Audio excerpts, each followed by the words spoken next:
Everyone! Which colour should I use? I think I should pick purple. I can't just pick purple, the others would be jealous. I'll go blue. Blue's... Oh, no, what about green? You guys have to stop being jealous! Today I'm going to be doing the first challenge of the BOOKTube readathon, which I have been kind of joining from the side. I didn't really update on YouTube, which I kind of should have, which is why I think I'll also turn this video into a bit of a TBR as well. The term started again and I kind of had uni swamp me. So after a hard day at uni, I have decided that maybe I should come home and film a video, so here I am. BOOKTube readathon, or BOOKTubeathon, I'm not quite sure what it's called. It's a week on BOOKTube when everyone, both YouTubers and just readers that watch/read at home, all come together and try to get as much reading done as possible. I currently have a lot of uni on this week, because this is my first week back at uni, so everything's pretty hectic, and going, hey, that class, I can't make it to that class, I will need that class on a different day, hour thing, thanks, admissions.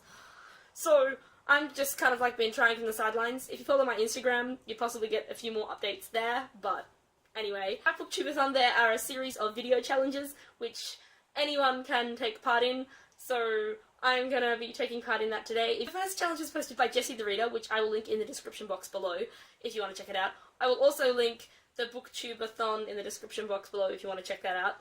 So this challenge is called... crap, I've forgotten. The challenge is called Book Monster, and basically you have 30 seconds to scour through the book you've been reading. First to find the name of the monster, so you write down a ton of words that you see in the first 30 seconds, which then you put them together to make a name. Then you have 30 seconds to scour through the book again and find its attributes, its personalities, its powers.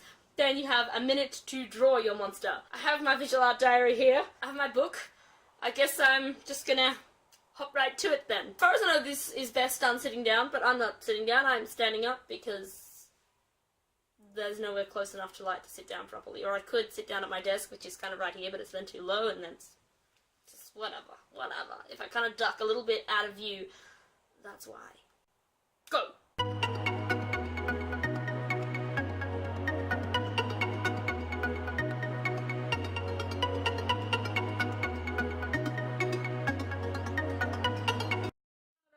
So I've got some words and I'm gonna wait till the end to show you them. Let's go for another 30 seconds and I'll look for some attributes and personality things. Yeah. This is really hard.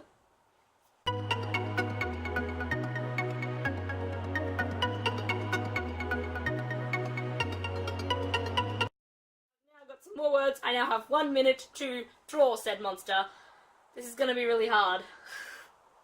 I literally have no idea how to do this, but I'm gonna try. 'Cause trying counts, right?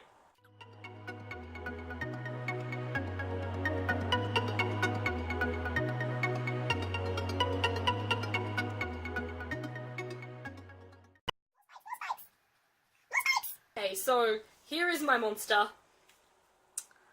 Pulled up first time for its name were Barbarian, Hazel, and Fist. So it's a Barbarian Hazel Fist, like it's owned by the barbarians. You know, like it's a Hazel Fist, like that's what it's called, but it's owned by the barbarians and lives in their part of the land. Yeah, this is totally legit. I did not have fun trying to find words. Then the second lot of words that I found were dizziness, tangled dark hair, lurks, and hot wind blows. So basically my story that goes with this beautiful guy here, see he's eaten a dude and stolen his hat. So it's like a barbarian hat that he's stolen and eaten, and you know. So it lurks in barbarian wastelands and mountains and eats passerbyers in the foothills.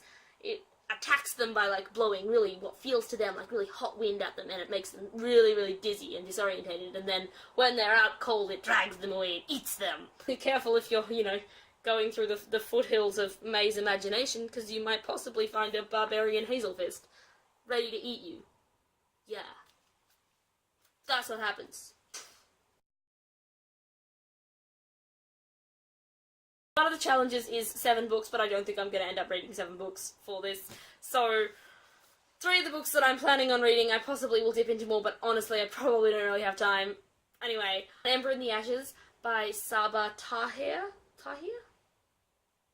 Please correct me in the comments. Anyway, this book is super cool about rebellion between the scholar people against the people that are keeping them enslaved. Anyway, it's got lots of different perspectives, and it's really cool, and it's got a review by Brandon Sanderson on the back, so that's good. And one by Robin Hobb on the front! Oh my gosh, it's like a Christmas present! Second one is The Kiss of Deception by Mary E. Pearson. I'm trying to do this quickly because my camera is running out of space. This book I absolutely know nothing about, and that is okay, but I've had so many people recommend it to me, so I'm actually super looking forward to this.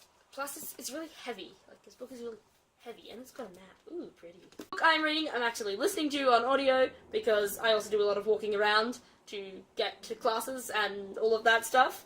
So, the third book I'm going to be listening to / reading is... what's it called?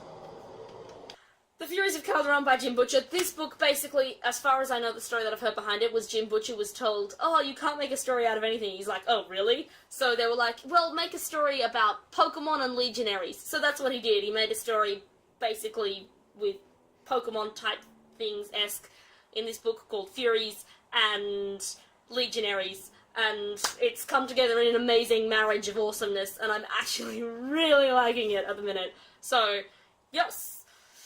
My first bit of Jim Butcher that I've ever read, so that should be fun. Anyway, I have to go study, disappear, my light's going, why do I always film at the wrong time?